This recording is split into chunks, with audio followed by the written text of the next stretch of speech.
Magandang araw po mga ka-YouTube, mga kabayan at mga viewers. Dahil po sa buong pusong pagsuporta ng mga kamag-anak ng mga nabiktima noong drug war ng dating Pangulong Rodrigo Duterte, ay isasampa na po ngayon ang disbarment laban sa kanya. Narito po ang ulat mula sa ABS-CBN News. Panoorin po natin. Sige, magandang umaga po sa lahat. Maraming salamat po sa ating mga kasama sa media na sumama sa amin ngayong umagang to.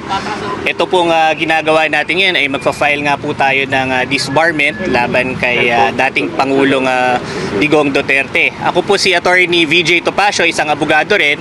At alam ko naman po na napakataas ng pamantayan ng ethics, ng legal standards po ng ating batas para mag-practice yung tinatawag nating legal profession. At sa loob ng isang administrasyon, sa buong administrasyon ni Duterte ay nakita natin yung pambabastos sa mga kababaihan, mga late night na pagmumura, pambubuli at yung pagpapakita na siya ay isang strong man sa ating bansa. At ito ay walang lugar sa ating batas. Kaya po dinudulog po natin ngayon sa ating pinakamataas na hukuman, sa ating mga mahal na mahukom, na desisyonan at tanggalan ng lisensyang maging abogado si Pangulong Duterte. Nataon din to dahil sinabi niya na siya ang magtatanggol sa kanyang anak na si VP Sara sa impeachment na darating. At naniniwala tayo na dapat desisyonan ng korte yung matagal na pambabastos at pambababoy ni Pangulong Duterte sa ating bayan. Witness po tayong lahat dito. Witness ang buong mamamayan dito. Nakita natin kung paano nagmura, nakita natin kung paano laitin ang mga kababaihan, kung paano i-shortcut ang proseso, kung paano ibaliwala ang proseso, kung paano pumatay ng tao ang taong ito. At wala po siyang karapatan na maging abogado po sa ating bansa. Sige. So ako po ay anak ng dalawang ng peace consultants na pinislang nung panahon ni Duterte, si Eugenia Magpantay at si Agathon Topacio. At sabi ko nga, pagka sa mga interviews, napakaswerte nga ni Pangulong Duterte dahil tayo ay dumadaan sa tamang proseso, bagay na hindi niya ginawa kahit kailan at kahit kanino man. So ngayon po kasama din po natin yung mga biktima na nandito po si Nanay Leorem Basco ng Rise Up Philippines para po magbigay ng kanyang pahayag. Sige. Magandang araw po sa ating lahat. Ako si Leorem Basco. Nanay po ako ng dalawang anak ko na pinaslang noong Mayo 12, 2017. At kami po ay mga biktima ng Rise Up for Life and for Rights ng drug war ng rehimeng Duterte na hanggang ngayon po ay wala pa ring hustisya. Nung nakaraan pong Quadcom ay isa po ako sa nandoon mismo sa plenaryo, nandoon po mismo, at narinig ko po ang mga kung paano kami hinaharas ni Duterte na talagang gusto niya pong pigilan kung ano ang aming gustong sabihin. Ngunit hindi po kami natinag at lahat po yun ay pinahayag namin. Kahit po siyempre mayroon kaming tensyon, mayroon kaming takot, pero ganun pa man, hindi po kami napigilan. Kaya nga po ay ang mga biktima hanggang ngayon ay lumalaban po dito sa kanyang mga pahayag na sinasabi niya na sabi niya ganon, isa siyang abogado. Lagi niya pong sinasambit yon na isa siyang abogado. Ngunit sinabi din po niya sa mga kapulisan na nagmando din po siya na utusan yung mga biktima na lumaban para patayin. So ibig sabihin para pag pinatay, kakasuhan na nanlaban. Yun po ang kanyang mandato. So ang mga kapulisan syempre sumusunod lamang sila sa utos ng pinakamataas. Kaya po ngayon nandito po kami para hilingin sa Supreme Court na maghain po kami ng isang para po siya ay matanggalan po ng lisensya bilang abogado. Dahil hindi po siya karapat-dapat. Dahil ang isang abogado po ay siya po ang magtatanggol ng karapatan ng bawat Pilipino, lalo na po ang mga mahihirap na kagaya namin na pinaslang ng wala man lang proseso hanggang sa ngayon. Kaya po Yan po ang hiling namin na sana po ay dinggin kami ng Supreme Court. Bigyan din po ng dignidad ang aming pagkatao na magkaroon kami ng karapatan at magkaroon po kami ng hustisya. Tamang hustisya po. Dahil yun naman po talaga ang gusto ng mga pamilya na hanggang ngayon po ay lumalaban. At hindi po kami magsasawa kahit po matagal, mahirap, masalimuot, ngunit nakahanda po kami maghintay sa tamang panahon. Maraming salamat po. Salamat po. Ang susunod po nating tagapagsalita ay si Nanay Hustisya. Pabanggit po ng pangalan. Pangalan po. Ako po si Nanay Inda Limeta, isa po sa magulang po ng isa sa mga biktima ng Bloody Sunday Massacre noong March 7, 2021. Ilan lamang ang mga biktima ng Bloody Sunday Massacre sa maraming aktivista na biktima ng panlabag sa karapatang pantao sa ilalim ng Administrasyong Duterte. Sa ganitong punto, makikita kung bakit mahalaga ang aming disbarment petition laban kay Duterte, lalo't higit patuloy niyang sinusuhayan ang paglabag sa mga karapatang pantao. Bilang mga biktima, malinaw na salungat sa prinsipyo ng karapatang pantao ang kanyang mga ginagawa at ginawa. Ang karapatan ng mga mamayan ang siyang dapat nananaig sa ilalim ng batas. Ang mga salitang binibitawan ni Duterte ay patunay na wala siyang paggalang dito. Kaya naman marapat lamang kaming nananawagan sa Korte Suprema na bigyan kami ng nararapat na proteksyon. Sobra na ang mawalan kami ng mga mahal sa buhay dahil sa walang habas na pagpatay ng mismong mga bahagi ng Estado. Hinihimok namin ang Korte Suprema na patunayang hindi higit sa batas kahit pa mga abogado. Salamat po. Maraming salamat po at sa magsusama po no, ng event na ito ngayong umaga, nandito po si Kusina Balabay po ng Karapatan. Okay. Sandali. Pink to eh. Hindi ko kaya mag-pink. Magandang umaga po. Ang complainants po sa petition na ito ay nasa pangunguna ng mga kamag-anak ng biktima ng extrajudicial killing, si Attorney VJ Topacio, si Lian Porquia, anak ng pinaslang na si Jory Porquia ng Bayan Muna, si Nanay Leore Pasco mula sa Rise Up for Life and for Rights, si Nanay Rosenda Limita, at saka si Lisel Asuncion, mga kamag-anak ng mga biktima ng Bloody Sunday Massacre.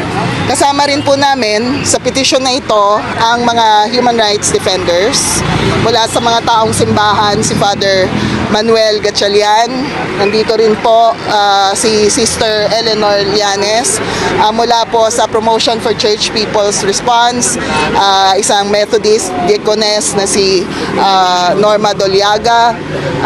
Kasama rin po namin dito ang veteranong journalist at dating kinatawan ng Bayan Muna, si Casa Tur Ocampo, ang mga cultural workers po natin, si Caboni Ilagan, si Kiri Dalena, at saka si Tinegel Romero. Ganon din po si JL, nasaan na si JL? Si JL Burgos, no? Na with the award-winning film. Yeah. Nag-deliberate po to na nagsama-sama kami, lalo na nung narinig namin na nagpresenta si Pangulong Duterte na mag-abogado pa sa kanyang anak, no, sa darating na impeachment proceedings at trial. Sa tingin po namin, bawat abogado ay nararapat mabastos sa ganitong klase ng pagpipresenta niya, no, ng kanyang sarili bilang isang abogado, bilang isang prosecutor. Tingin po namin dinuduraan ni Duterte ang propesyon ng abogasya sa bawat salitang binitawan niya, lalo na nung siya'y nanunungkulan magpahanggang ngayon sa mga committee hearing sa Senado at Kongreso. Isa lang po ang mensahe ng complaint, no? Si Duterte ay kriminal, bastos, mamamatay tao, at hindi siya karapat-dapat na abogado. Marami pong limitasyon yung prosesong ito, kasama na po doon yung sub judice rule. Kaya hindi po kami makakapag-disclose ng contents ng ng complaint mismo. Pero sana samahan po kami ng mga kapatid natin sa media sa pagbabantay na maging transparent po itong prosesong ito, na maging tuloy-tuloy po yung pagdinig dito, at sana kagyat na mapagbigyan. No? Dahil ayaw na naming marinig si Duterte sa impeachment trial, at kung he will just be uttering the same again gamit ang kanyang tsapa bilang isang abogado at dating prosecutor, na tingin namin ay isang malinaw na kumbaga spit on the faces of all lawyers who abide by a code of ethics. No? Yun lamang po, marami pong salamat. Sige po, marami po salamat at bilang po pagtatapos, or sorry, before po kami mag-file ay nandito po si Father Gatchalian para po gabayan tayo ng kumbaga counting basbas para meron tayong gabay from sa ating may kapal, no? Dito sa ating prosesong pagdadaan. Sige po, Father. Nakiusap po sa akin ang aking mga kapatid, mga kapwa Pilipino na matagal nang naapi, na manalangin sa ating mahal na Panginoon. Kaya ako'y narito, samahan po ninyo ako sa panalangin ng ating mga kapatid. Sa ngalan ng Ama, ng Anak at ng Espiritu Santo. Mahal na Panginoon, alam namin na Ikaw ay mapagkalinga, Ikaw ay aming Ama. Kung kaya kami ay nakikiusap ng buong kababaang loob, naliwanagan mo ang Korte Suprema para makapagpasya sila, para itigil ang dating Presidenteng Duterte na maging abogado ng kasamaan. Hinihiling namin, Mahal na Panginoon, sapagkat ang kalagayan ng karamihan sa aming mga Pilipino, kami po ay nauulila dahilan sa kahirapan, dahil sa pagsupil at panunugis ng mga makapangyarihan dito sa lupa. Hinihiling namin, Mahal na Panginoon, bilang aming Ama dito sa lupa at sa langit, Ikaw ang higit na nakaalam sa pangangailangan ng iyong mga anak. Kung kaya kami ay humihiling sa iyo, nabigyan mo ng hustisya at karapatan ang matagal na naghihintay ng katarungan.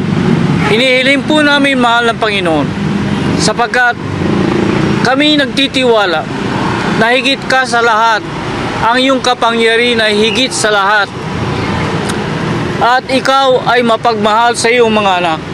Kaming mga Pilipino ay naghihirap ngayon sapagkat sa kagagawan mga namumuno sa amin, at lalong-lalo na ang dating presidente na pumaslang sa napakaraming mga inosente.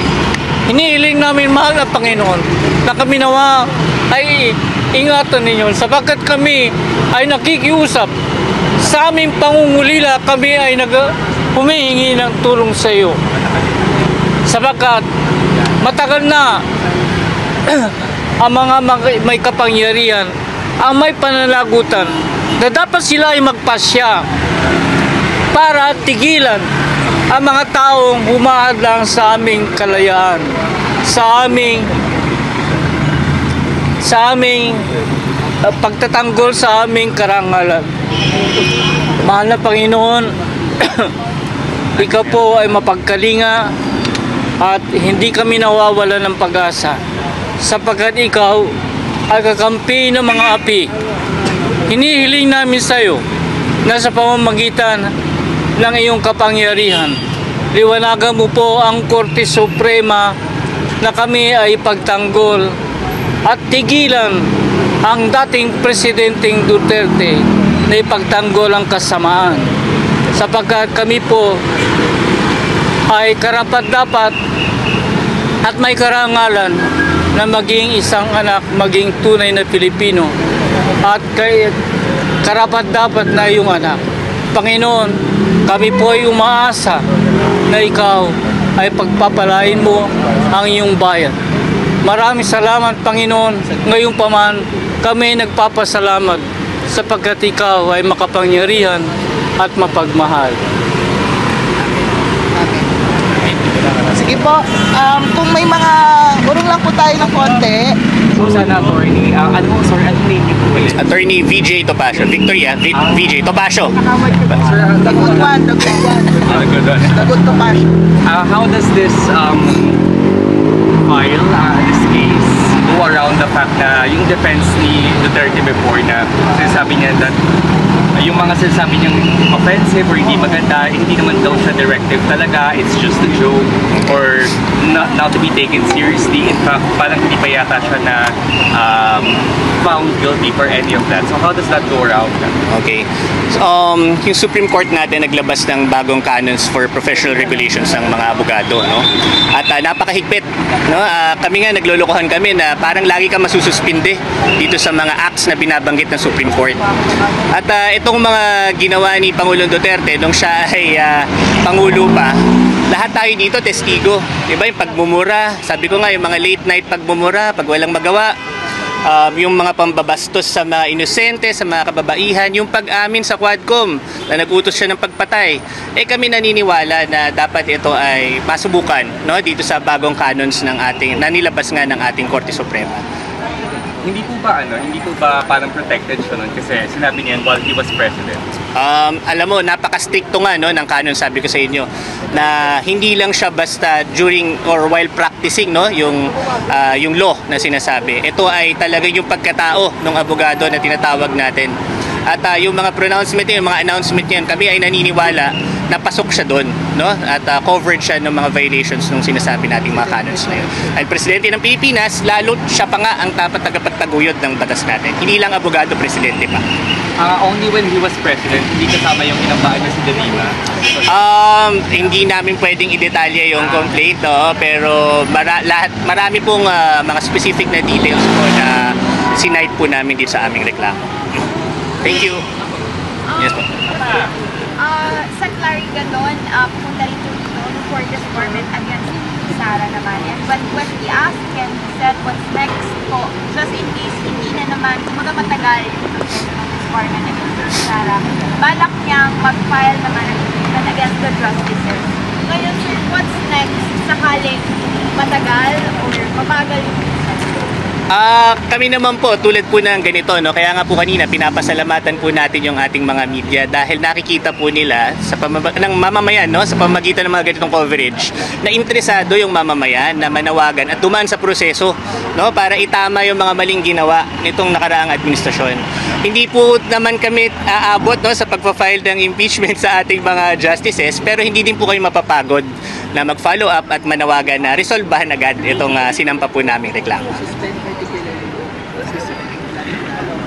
Yun pala, no, nananawagan din kami na i-suspend, no, sana yung lisensya habang pending yung aming case against kay Pangulong Duterte.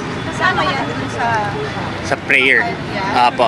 suspend? Apo. Hinihiling din po namin yun. Gaano matagal yun? Again, dinudulog po natin ito sa ating mga mahal na hukom, no? Sila na po ang may discretion po kung ano po yung ibibigay nila na karampatang penalty habang tumatakbo po itong kasong final natin. Magandang araw po muli at maraming salamat sa inyong panonood. Pakisubscribe na lang po ng aking channel. Bye-bye!